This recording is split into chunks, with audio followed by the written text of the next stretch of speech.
Hi, Carl from Skunk Machine here. Today I'm going to take you through the next process of the GT650 Royal Enfield build.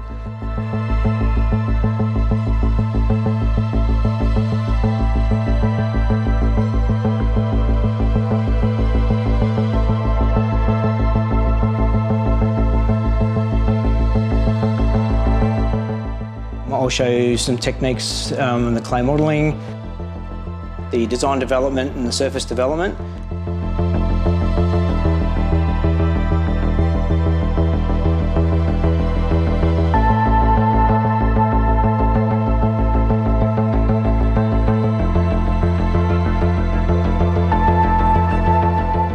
So what we're doing here is checking the highlights and the reflections of the surface that we've created.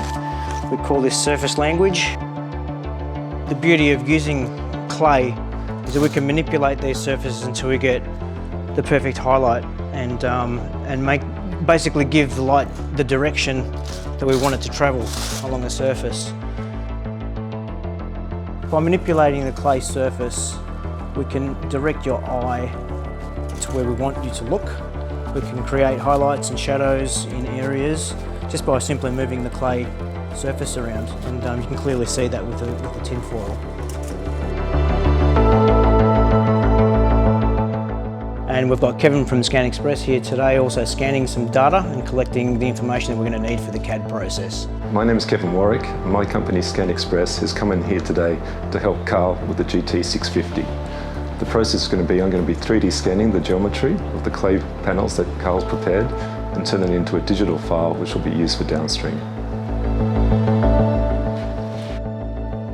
I'm sticking dots on, and the reason I'm doing that is because if we bring the scanning system into a shot, we can see that the scanning system doesn't see everything all at once. It sees the area where the blue light's being projected. To allow the system to orientate itself from one view to another, it'll need to have some geometry that it shares between the views. So that's what's going on right now, lots of dots on the surface.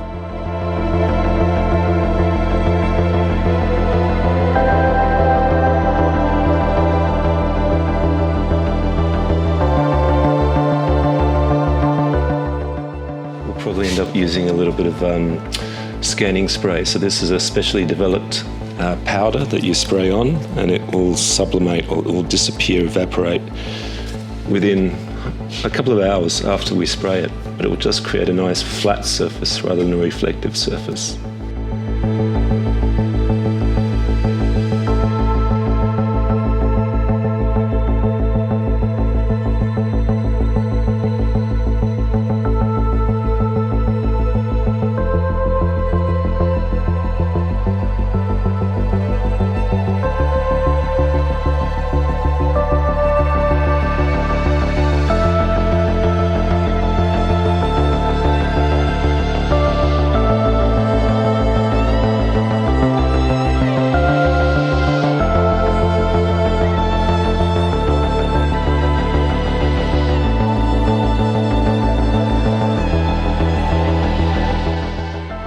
Okay, so the scanning has now been finished, and just having a bit of a review of the data that Carl wanted to collect.